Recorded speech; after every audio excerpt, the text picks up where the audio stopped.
नमस्कार दोस्तों, स्वागत है टूर टू अमेरिका के हमारे चौथे एपिसोड में। और आज हम शिकागो जाएंगे। एमट्रैक कंपनी यहाँ ट्रेनों के आवागमन के लिए ज़िम्मेदार है और एमट्रैक की ट्रेन में हम यहाँ से एन हार्बर से चढ़ेंगे और शिकागो स्टेशन तक जाएंगे। ट्रेन ट्रेन सभी देखिए यहाँ लाइन में ही ट्रेन में चढ़ते हैं, कोई धक्का मुक्की नहीं होती, आराम से चढ़ते हैं, बैठते हैं और जितनी सीटें हैं उतने लोग ही चढ़ते हैं। और ये देखिए बगल से डबल डेकर वाली मेट्रो जा रही थी, आपने देखी। पहुंच चुके हैं हम शिकागो स्टेशन और यहाँ से हम टिकट लेंगे मेट्रो ट्रेन की। ये है टिकट वेंडिंग मशीन, $5 की टिकट है और 24 घंटे के लिए वैलिड रहती है। इस टिकट से आप मेट्रो और बस में पूरे 24 घंटे जितना चाहें घूम सकते हैं। हमने पकड़ ली है ब्लू लाइन मेट्रो और ब्लू लाइन मेट्रो से हम जाएंगे बेलमोंट से थोड़ी दूर पर ये स्टेशन है मेट्रो का, जहाँ हम उतरेंगे और वहाँ से फिर हम बस के द्वारा जाएंगे बेलमोंट, जहाँ पर हमारा एयरबीएनबी का घर लिया हुआ है, उसमें हम लोग जाके रुकेंगे। पहुँच गए हैं हम बस स्टॉप पे, जहाँ से 93 नंबर की बस पकड़कर हम जाएंगे बेलमोंट। और बस आने में अभी थोड़ी देर है, तब तक बस स्टैंड के आसपास का नज़ारा देखिए। ये है बस स्टैंड और ये आ गई हमारी बस और हम हो गए सवार बस में और यहाँ से हम चले जाएंगे बेलमोंट बस में बैठकर। और उसके बाद फिर हम जाएंगे बोट टूर के लिए। रात में आराम किया और अगले दिन निकल गए हम लोग बोट टूर के लिए। ये जा रहे हैं जहाँ बोट रुकती है उस अड्डे पर, इसको बोलते हैं रिगली बिल्डिंग।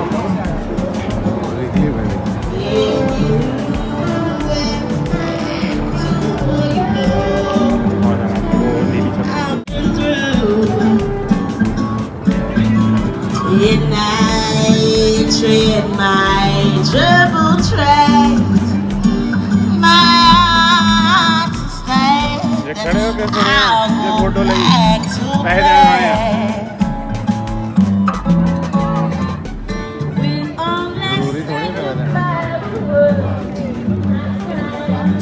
और यहाँ से हमें नीचे उतरना पड़ेगा बोट में चढ़ने के लिए।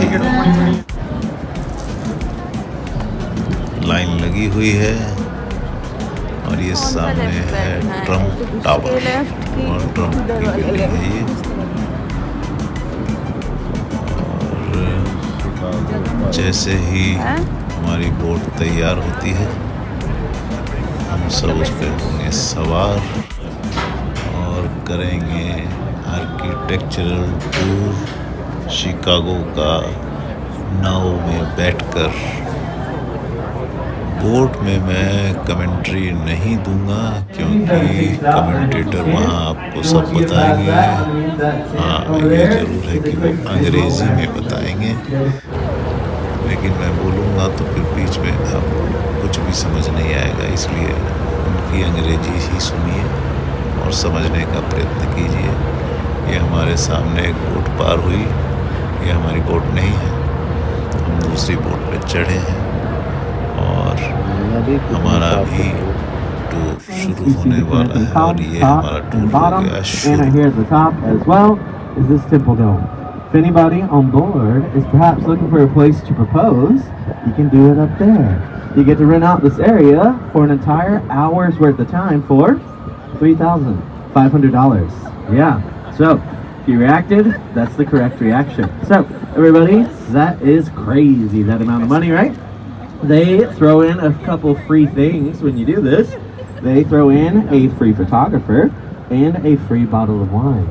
And the rumor on the street is that if you go up here and you propose and you get a no, the photographer is still required to take pictures. So, right here, $3,500 well spent. So right here, so we continue going on, everybody. Building in the city of Chicago for 3 whole weeks. 3 whole weeks. But right here to the front left, you got here at the top of the Jewelers building, this cake topper over here.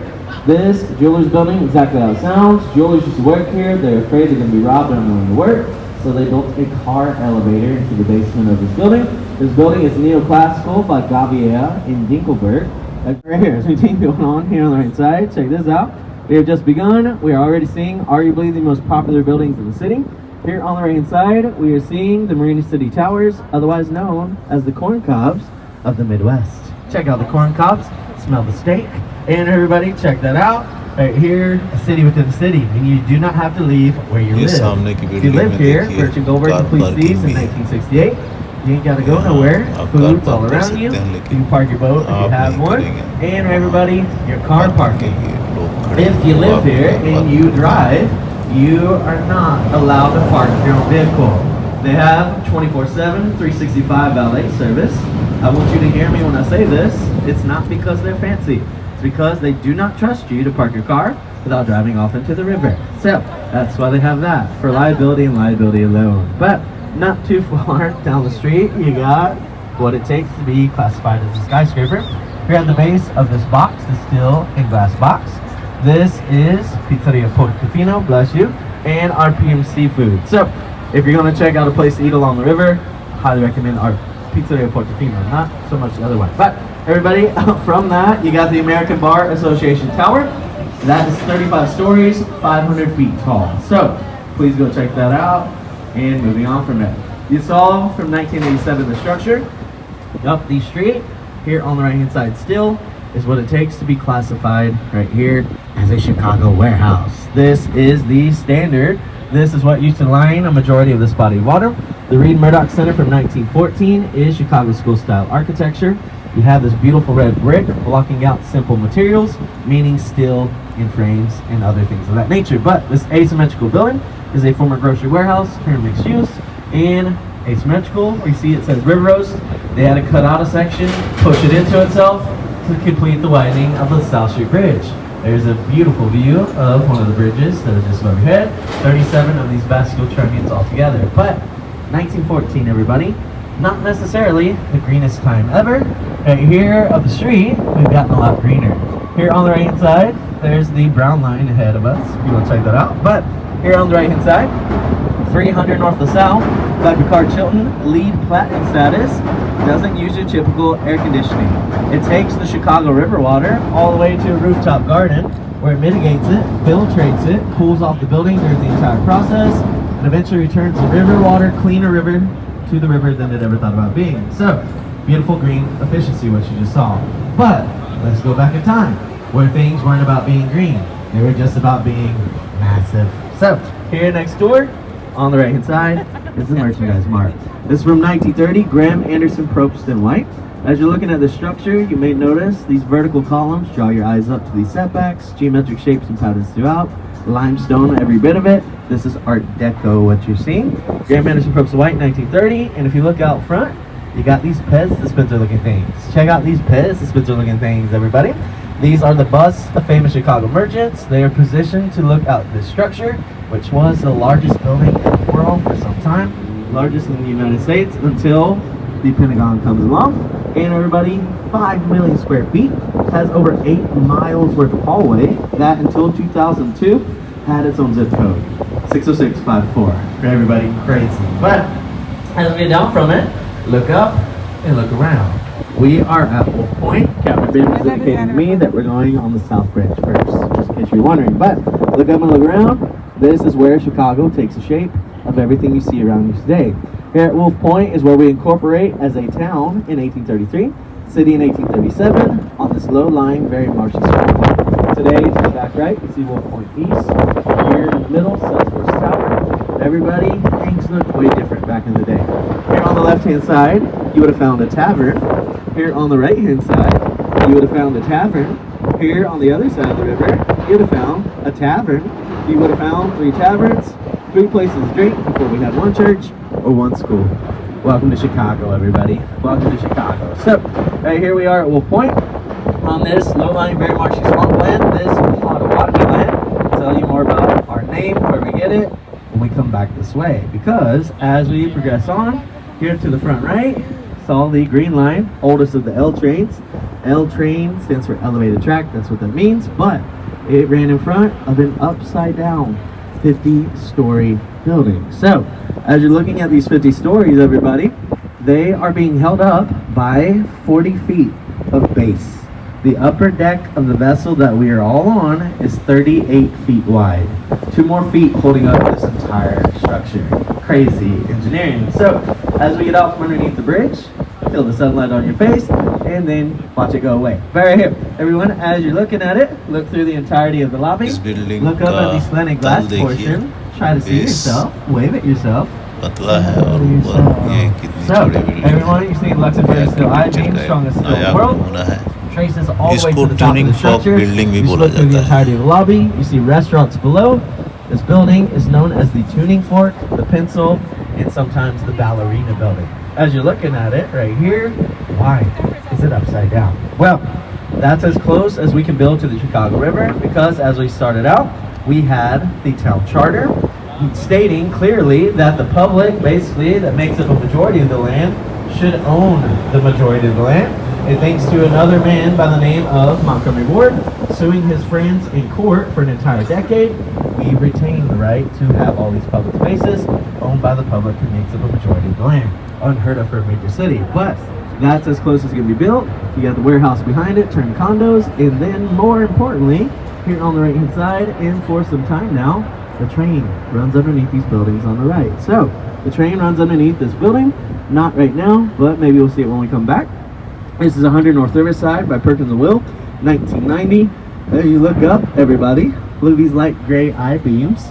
All this back half is for show. This is for show. That is not what is holding up this building. As we get beyond the bridge, this building is being hovered above the ground, suspended like a diving board. Check out that white X-bracing bridge truss right there. There are 5 in total. This is all that holds up the back half of this building. Suspends it above the ground like a diving board. Crazy engineering, right? After transitioning from that, let's look at this one here on the left. Look at the Civic Copper building, home to our Lyric Opera, Seat 500. If you're looking at the word building and you're noticing there is no U, U's do not exist in the Roman alphabet. But up from that, we got comedy and drama mass carved in. This is Insul's Throne, a beautiful piece of French Renaissance and French Beaux-Arts style architecture. Insul's Throne, though, tied with Samuel Insull, a very infamous figure who was almost president of General Electric. Thomas Edison didn't like the way he conducted business, though. And everybody, supposedly, he had that entire building built for the love of his mistress, who was an opera singer in New York, and by all accounts, not a good one at all. So right here, she came to Chicago thinking she would be better, and she was so much worse. She eventually left him penniless in the streets of Paris. He passed away with 14 cents in his pocket, being identified by his dry cleaning bill. And everybody, point being of all this information, you should not have a mistress. So right here, on the right hand side, as we continue on, you hear the train billowing on the right hand side. Here the train sheds. Here on the right side, we're in the Gateway Center. You see this basic black box right here? This right here is Gateway 1, Gateway 2. They are 2 twin, 22-story, black box, modern, international style structures. The architect who popularized the style hailed from Germany. His name was Ludwig Mies van der Rohe. He had a philosophy of less is more. So we've seen a lot of buildings with beautiful ornamentation, lots going on the outside, right? He took all that away. Less is more. We're just looking for beautiful structure. We just need supports. Here in its reflection of Gateway 2, look at that view of the tallest building in the city. Talk about it when we come back this way. But everybody, clearly, if the people inside of them can feel, hear, or smell those trains, they cannot.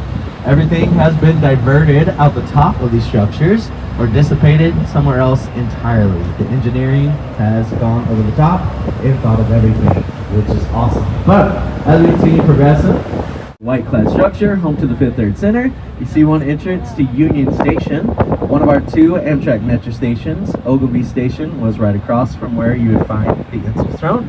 But everybody, if you'll indulge me in this next part, here to the front right, check out the small black Xbox.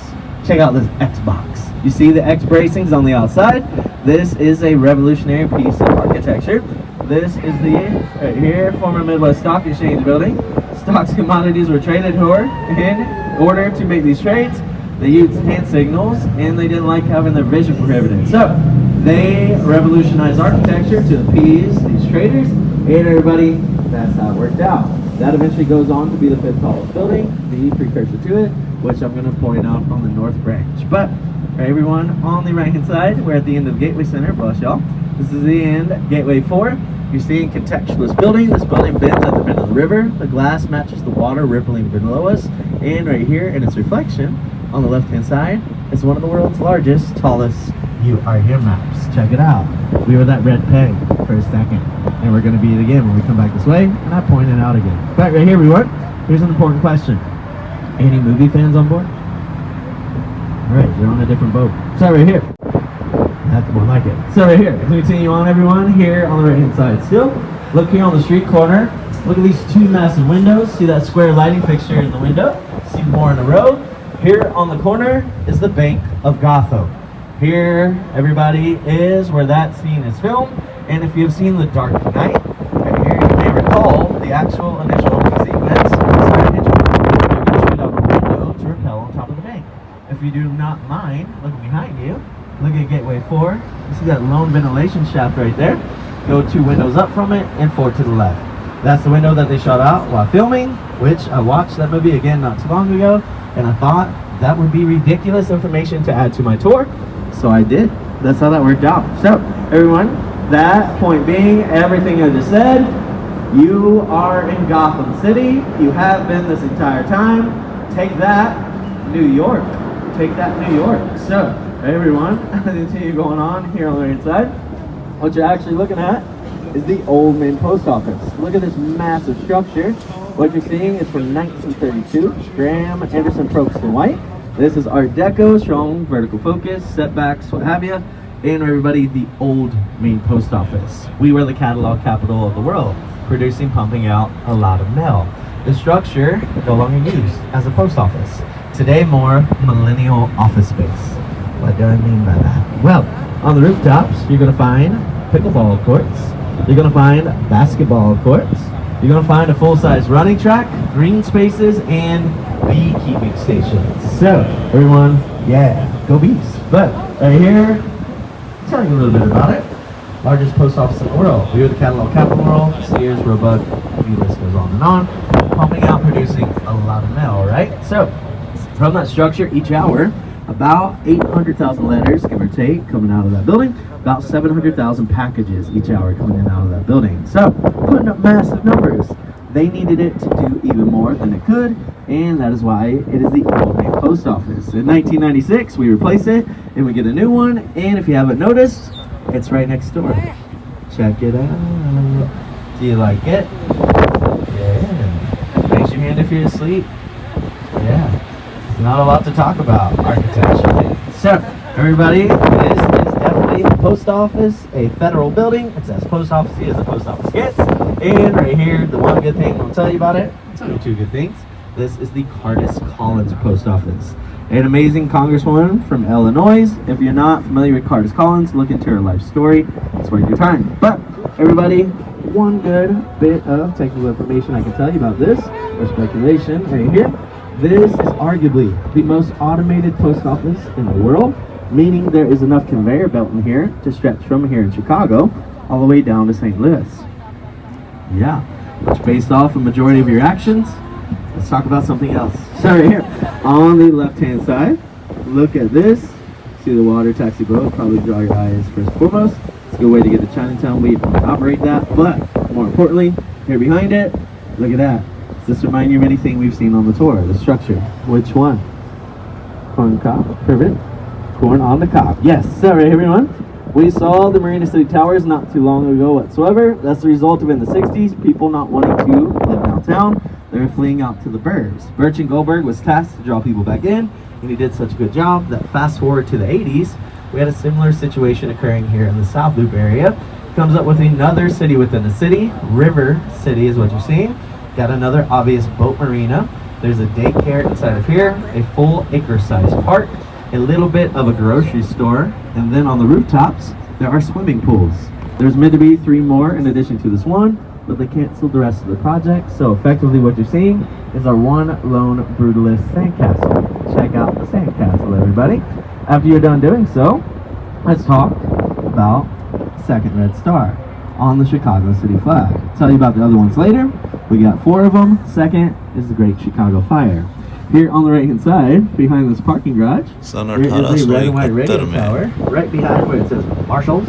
Check that Chicago out. शहर में Everybody see this on the right? बहुत बड़ी आग That लगी right जिसे there the on great Dakota Chicago Street fire on the कहते हैं, southwest side of the city जिसमें indicates कि the original site of Mrs. Catherine लगभग O'Leary's barn. 1 lakh Which means from that exact location, that के घर pinpoint right उजड़ there, गए, almost जल गए 5 miles to the north of us और and 1 300 mile के out of लगभग Lake लोगों Michigan की मौत would have been हुई the थी। parameters of the Great अभी Chicago जो Fire. शहर है If you want to ये imagine दोबारा that से right now बसा by है, looking behind you or when we come जो back आप this way, देख रहे हैं। you would be seeing ये the आग city कैसे on लगी fire. इसके बारे में Smoke and कई flames all प्रकार around की you. कहानियां Absolute प्रचलित हैं, chaos लेकिन and tragedy. असल But में ये आग I'm कैसे going to tell you लगी more about it in कोई just a दावे के second. साथ नहीं in कह full, सकता है। Because here on the right, I get asked about this all the time.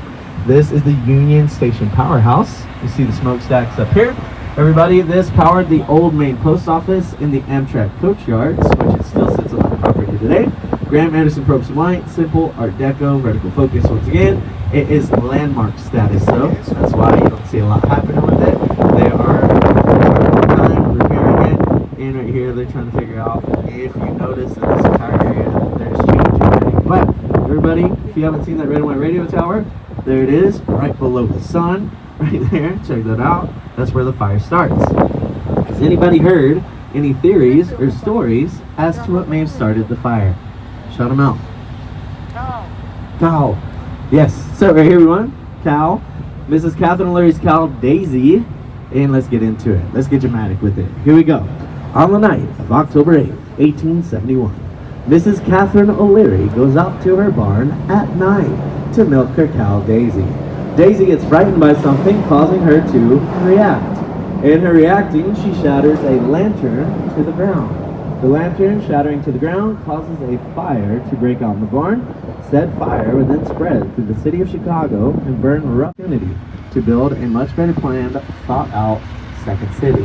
That's why we call ourselves the second city, because we simply built the new one on the first one that burned to the ground. Boy, did we burn way better. But everybody, I want you to know every bit of what I just told you is true, except for the cow story.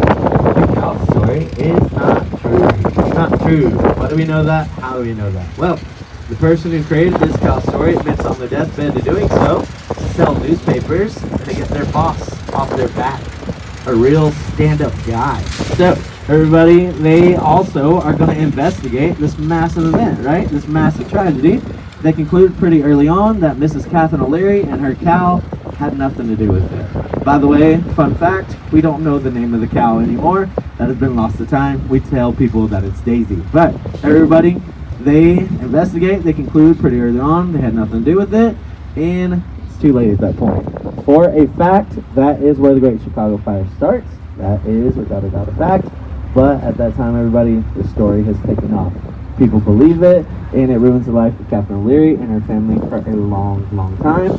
We as a city do not apologize for this for 100 years. 100 years after the Great Chicago Fire, we held a ceremony apologizing to a descendant of Catherine O'Leary, and yes, I'm not making this up, a descendant of her cow. Yeah. We said we're sorry to the crowd. We said we're sorry to the crowd. So, everyone, I talk a lot. So right here, looking at this, everybody, we said we're sorry for what we did to its great-great-great-great-great-great-great grandmother. I haven't done that joke this season. I want to see if it worked just as well as last. So right here, everybody, move it on there. So, we don't know what exactly caused the Great Chicago Fire. a lot of theories. Let's get into them. The first theory that is believed by many to be what caused the Great Chicago Fire. On that night, a group of boys were caught smoking. They got scared as they were caught, and they flick their cigarettes as they walk away. They run away. And right here, another theory. One peg-leg O'Sullivan, a neighbor, is needing to use the bathroom. He does so near the barn, and he's also smoking a cigarette himself, and he flicks his cigarette to the barn. Simple as that. Next theory, I'm going to tell you, there are so many theories, hard to get to all of them whatsoever. Everyone, the third one I'm going to tell you about is plausible. Because Mrs. Catherine O'Leary's son, Big Jim O'Leary, was in charge of the Union Stockyard gambling, it is believed he may have owed some debts. And some debt collectors on that night came to collect said debts, and things get out of hand.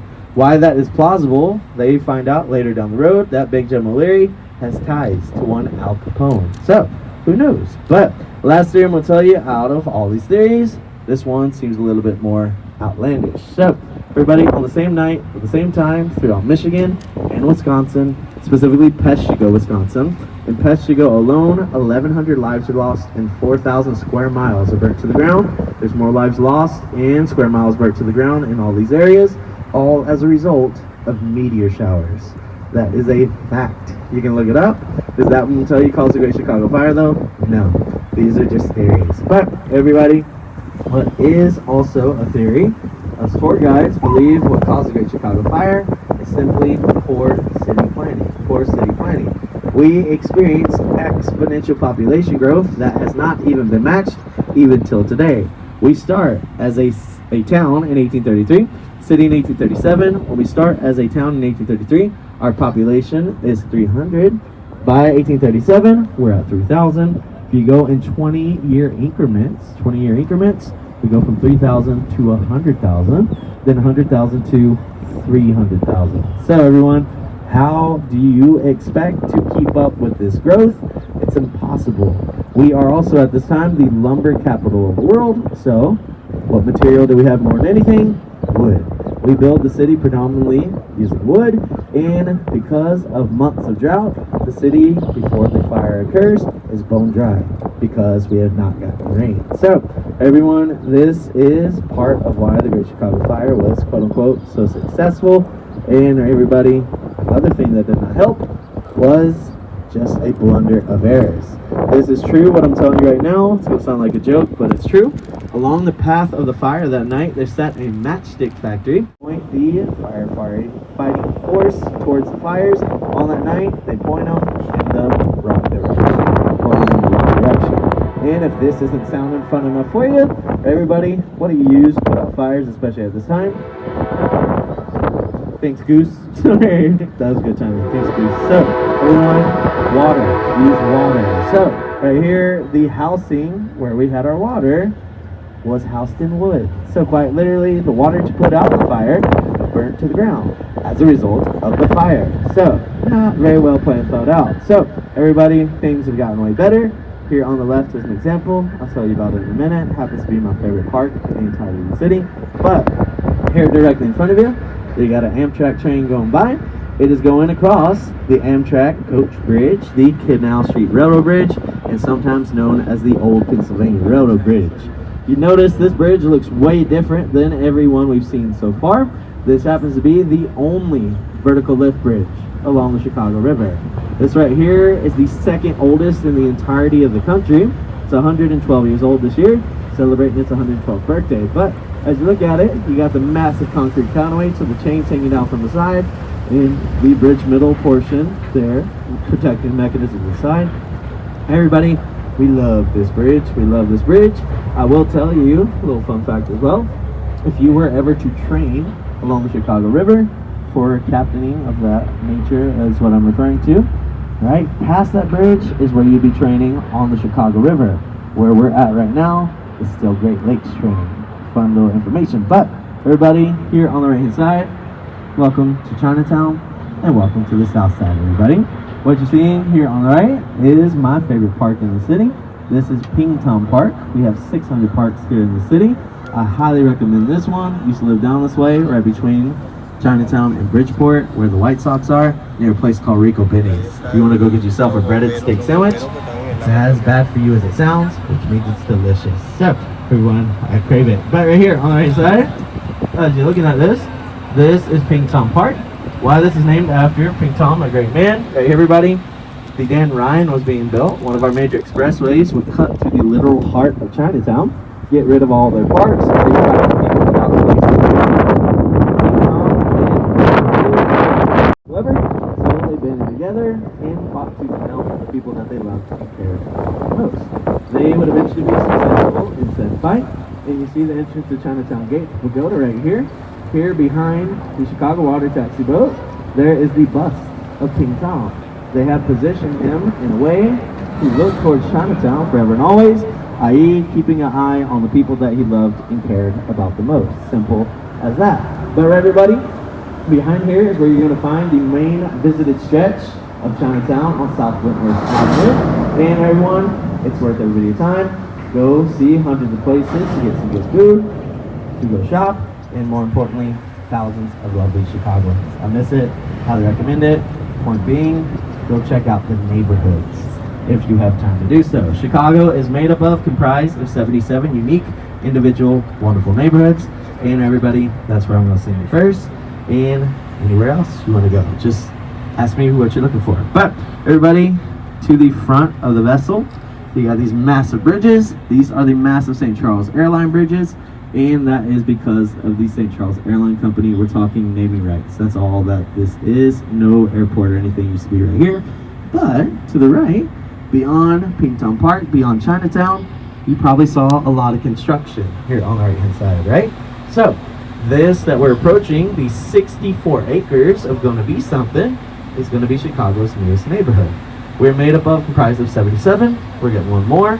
You're seeing the early stages of 78 Chicago. So, everybody, 78 Chicago is going to be right here, where you're seeing all these materials gathered. You're seeing construction sites and a lot more. You're going to see more as we progress on. This is where we were supposed to build Olympic-sized stadiums, but we lost the bid for the Olympics. This is where Amazon wanted to put a warehouse and much more than that, but thankfully, they decided against that. But right here, as we continue going on, everyone, right here, this is where you're going to see in a minute's time, a little bit more than that, a trailer indicating Chicago Fire. Our MLS team is going to put its stadium right here, and right here, that's just one thing. They've talked about many things over here. It's supposed to be completed by 2040. The thing that they have talked about throwing in right here is a couple of Twin Towers. Quite literally, in respect to the original Twin Towers, but a lot of people have right now deemed that very tacky and not a good look. So everyone, that's been scrapped for right now. But right here, everyone, for right now, I'm gonna give you a little bit of a break. I'm gonna get back on this mic around the River City, probably closer to the tallest building in the city. I'm gonna resume out the rest of the tour at that point. So we're probably gonna get a 5-minute break if I had to guess right now. It's not. Is a sculpture that is Ceres, the Roman goddess of grain and agriculture. She does not have a face. We asked the sculptor why he did not give her a face. Quite literally, his response was, "It doesn't matter that I didn't give her a face because there will never be a building taller than this one." So, one, he was wrong. But as we continue going on, get out from underneath the bridge here to the front right, and I get all these balconies added on the outside. This is our Morse code building. If you're not familiar with Morse code, dots and dashes make a hidden message. So, this is by Perkins Will. The hidden message, supposedly, is the address of the building. 235 West Van Buren Avenue is what these balconies supposedly make out. But, as we continue going on from that, there's Ceres, a little bit more. That's where we get the name cereal from, by the way. And that's where predominantly agricultural features were traded. That's why the goddess of agriculture is on top. But, here, the queen in the city, that is pinkish in color. This is 311 South Blacker Drive. And everybody, there are 2,000 lighting fixtures originally at the top of it until birds mistake it for the moon. They have to remove 600 fixtures as a result. And everybody, they had all these lighting fixtures at the top because they did not want to compete with the height of the tallest building in the city. The queen right here had a crown, and right from her is her king. So, everybody, the tallest building in the city, right up the street, I give to you, the W. L-L-I-S, pronounced Sears Tower. So, everyone, this is the Sears Tower / Willis Tower. Let's talk about the Willis part. So, the Willis part, everybody, they own the naming rights legally, and right here, about till 2030, I believe, they're still going to have them, but they operate on one floor of that building. You have to combat the wind sway. We are in the Windy City. I'll tell you how we get that nickname later. But everybody, at the top of these 50 stories, there is 4 tanks of 150,000 gallons of water on rollers combating the wind sway. This Windy City had a lot of wind. The buildings have to combat the sway. The water in the tanks sloshes the opposite direction. The wind pushes the building and eventually comes to a central balance point. If that did not exist, the people inside of this building would be aware that they're moving all day long, and they would have to run to the bathroom every 30 minutes as a result. So, everyone, absolutely terrifying, but necessary, and everything works as one. But here we are, back at Wolf Point. Here we are, still in Chicago. I can tell you where that name comes from. Well, everyone, we are on low-lying, very swampland, and we are on, most importantly, Potawatomi land. The Potawatomi were not the only indigenous tribe to call this area home. We had the Ojibwe, the Miami, and the Illinois. The Potawatomi, however, were the only ones to use the word Chicagoa. These soon-to-be called Chicagoans move in. They hear them say this, and they go ahead and assume they're talking about this area. And that assumption, they are highly incorrect. The Potawatomi are referring to wild, smelly, garlicky onions that grow along the Chicago River. So, Chicago translates to the smelly onion, the stinky onion. Another translation is the place of bad smells. Welcome to the place of bad smells, everybody. But here we are going up the north branch of bad smells. If you look here on the fence line, right there, look at that double circle with the Y shape. That's what I was telling you about earlier. There's the municipal key, the logo, if you will, of the city. If you look around, you'll find it a lot of places. Please try to do so. But here above it is Wolf Point West. And here to the left, which we're focusing on now, transitioning to the left-hand side of the vessel. Right here by the Stefano, it's exactly how it sounds. People live here. There are the residences. This building bends at the bend of the river. Residences at River Bend. So, the most on-the-nose building you're going to see. Hey everyone, this is contextualism. It bends. Where you see these blurred out windows is their actual car parking. Right here to pay for parking, it's $50,000 one time. So to put your car in here, you have to pay for another car to put your car in there. So right here, let's continue going on. Here on the left hand side is the oldest building you're going to see on the tour. This is from 1898 by Frank Abbott. This is the former, right here, Fulton House. This is the Fulton House. Hey everybody, former cold storage facility. They pulled 700 truckloads of matted horsehair and cork from that building. Took 6 months to thaw it out. Former cold storage. But Harry Weiss revitalized it with autonautical theming. He did the Chicago River cottages right up the street. These are 4 separate units, made to look like 2 subboats racing. Strong nautical theming, triangular patterns, porthole windows. And I'm going to look back at it for now. Look at the bridge above your heads. Keep it in mind, if you do not mind as well, look to the back left. See the 2 triangles racing? Those are 2 sailboats racing. Harry Weiss, big fan of nautical theming. But as you look into the back, right there on that bridge, everybody, that's the Kinsey Street Bridge, also known as the Dave Matthews Bridge. Right here, not a lot of reaction to that. Do you not know what I'm talking about? You guys want to hear a disgusting story? Alright, let's get into it. So, right there on that bridge, everybody, imagine, either right now or when we come back this way, in your mind, a massive tour bus. The only person aboard the bus is the driver for the Dave Matthews Band that day. While sat there waiting to move, he realizes the septic systems are absolutely full to the brim. What better place to empty them than the Chicago River below? As he does so, he is unaware, passing underneath at the same exact time is a completely sold out tour boat, where he drops 800 pounds of human waste to look like residences. But as we move on from those, here on the right, look at these balconies. Be honest with me when I ask this, do these balconies look original to the structure? No. So, everyone, I want to be clear that, right here, hi, that's the most people I've ever seen on these balconies. So, everyone, no, they don't work Sundays, I guess. But right here, everyone, this is the Chicago Riverbank Lofts, and everybody, adaptive reuse. Those balconies may be added later down the road, and right here, that's all good because we still have that structure. We're in Chicago, very industrious past, very industrious history. Why will we tear down our old buildings as long as they're safe and sound? Why do we not repurpose them for something we can use in modern times? We want to keep Chicago around as much as we can, all of it, and everybody, that's what we intend to do. It's way more cost effective to keep it too. Typically, it's warehouses turned into places where people live as a former printing company warehouse. But here on the right, another one of our 600 parks. Here on the right hand side, you got Air Montgomery Ward Park.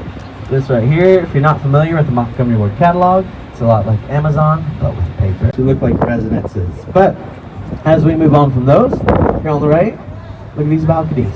Be honest with me when I ask this, do these balconies look original to the structure? No. So, everyone, I want to be clear that right here, hi, that's the most people I've ever seen on these balconies. So, everyone, no, they don't work Sundays, I guess. But right here, everyone, this is the Chicago Riverbank Lofts, and everybody, adaptive reuse. Those balconies may be added later down the road, and right here, that's all good because we still have that structure. We're in Chicago, very industrious past, very industrious history. Why will we tear down our old buildings as long as they're safe and sound? Why do we not repurpose them for something we can use in modern times? We want to keep Chicago around as much as we can, all of it, and everybody, that's what we intend to do. It's way more cost effective to keep it too. Typically, it's warehouses turned into places where people live as a former printing company warehouse. But here on the right, another one of our 600 parks. Here on the right hand side, you got Air Montgomery Ward Park. This right here, if you're not familiar with the Montgomery Ward catalog, it's a lot like Amazon, but with paper. And I love doing that every tour right here. It's not windy here. Yes, it is. It's very windy here. But everyone, we're back to the main branch. That's history. The White City. If you've never read The Devil in White City, Arthur Red Star. Jackson Park, Hyde Park area by Eric Larson. Highly recommend that book. And I'll talk about it more later when we get closer to Lake Michigan. But here we are. Take in Wolf Point once again. Here on the left, Salesforce Tower, probably from a better view.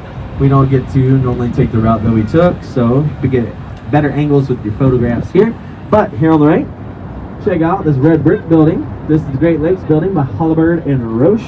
Hey everybody, if you want to go check out Beatnik, I've heard really good things, go check it out. But right here on this piece of land was Chicago's first hotel. So right here, everyone, first one of the season. You see right there, that's where the Saguenay Hotel used to be. But more importantly, in 1860, on this piece of land is where the wigwam stood. This is where Abraham Lincoln on this exact piece of land. But the big area. So everybody, why it's looking peak right now? We are heading towards Lake Michigan. Directly in front of us, if we went through the Chicago Harbor Lock, we'd be heading out into the lake. The beautiful blue glacial waters of Lake Michigan flow into the Chicago River here below us.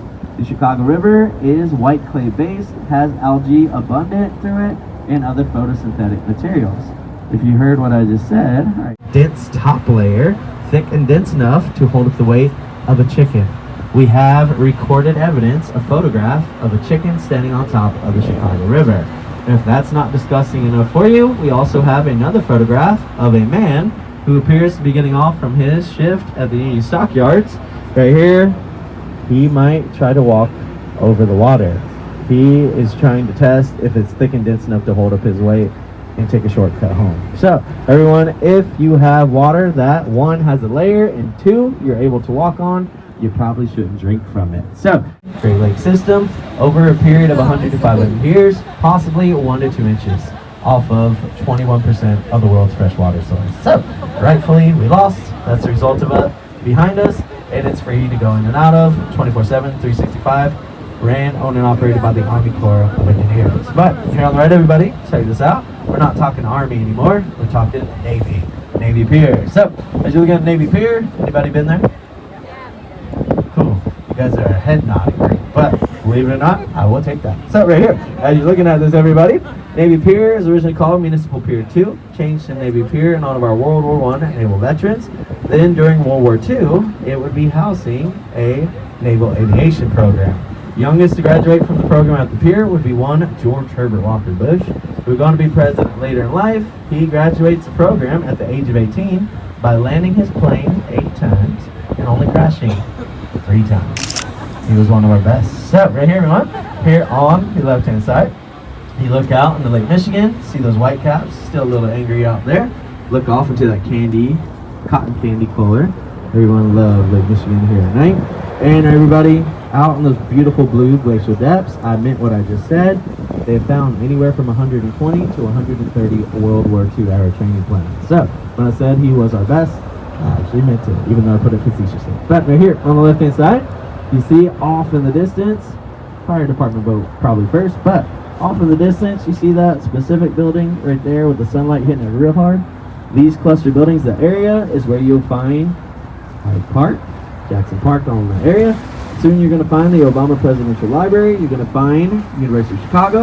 You're going to find the Museum of Science and Industry, which I could not recommend to you more. And everybody, it's one of the few remaining structures from the World's Fair 1893, the White City. And right there, everybody, that's where you would have been seeing said World's Fair 1893. So that's where the White City stood. What you would have been seeing possibly right now was the world's first ever Ferris wheel. Ferris wheel at Navy Pier is in honor of the world's first ever Ferris wheel. I'll tell you more about it in just. We almost had something different entirely. We almost had an Eiffel Tower, twice the size of the one in Paris, what you could have been seeing right now. But everybody, we were approached by Gustav Eiffel, and we told him respectfully, no, we are going to keep things American. So this is the North Tower by Skimmer, Owens and Merrill. They're trying to figure out if they want to do the South Tower as well. But everybody, I normally do not plug TikTok, but there's somebody who is associated with this project. They keep posting videos of them harnessed to the very top, and it's really cool if you're able to find it. It's really cool and terrifying at the same time if you have TikTok. Moving on. So right here we go. Right here is also where the tallest building in the city was meant to be. This is where the Chicago Spire is meant to be. Would have been 2,000 feet tall. Nothing happening, and an 80-foot hole in the ground. Finally getting filled in with something pretty nice. But next door to that, with the glass that looks like the water beneath us, the light tin ornamentation in red brick, this is Riverview 102. This is by James DiStefano, who a lot of us tour guides used to think might be. Has nothing to do with Lady Liberty, but merely right here, maybe an homage, if you want to believe that it is, but nothing to do with her on paper. Right here as you look though, the penthouse, last I checked, is for sale. Let me sell you the penthouse in just a second. Everybody check out this is in honor of the 100th anniversary of us reversing the flow of the Chicago River. Goes off at the top of the hour, shoots a stream of water across the entire part of the Chicago River. And everybody, back to the penthouse. Let's sell you a penthouse. So everybody, start the pricing off at $4 million. Keep listening. You're going to get a full-size basketball court up there. You're going to get a full-size squash court. You're going to get 3 500-gallon saltwater tropical fish tanks right here in Chicago. I talk about disgusting water, the Chicago River. Come a long way. Told you about the beautiful green color, blue-green color to it. Everybody, on one specific holiday around here, we make it on a natural green color. Which holiday am I talking about? St. Patrick's Day. Perfect. So, everybody, as we approach this bridge style with French clothes art built in, got ornate bottom, ornate top, plain metal second flooring in the midsection. These Spanish elements come through in the clock tower. The clock tower you're about to see again is modeled after a bell tower in Seville, Spain, the Giralda Tower. That is unmatched, unlike any other, that has been lit up every night since it opened, except for a few times during war times. But everybody, what you may also notice, we're slipping back into the dock. To which I now ask you, did you have a good time? Did you learn something? Thank you. And if you are standing up, keep a wide stance and hold on to something. And if you're not going to do either of these things, you have free will. So right here we go. Right here, Jaheim, I got to be the first to get off behind him. I'll be at the bottom of that ramp. If you have any questions, I got a QR code you can scan. If you want to reach out to me, tell me what I can do better on the tour, give me any tips, anything of that nature, I'd be happy to hear it from you. But everybody, we're so happy to have you in our city. Y'all take care, make it your own. Enjoy your Sunday night. Welcome to Chicago. Bye. Take care.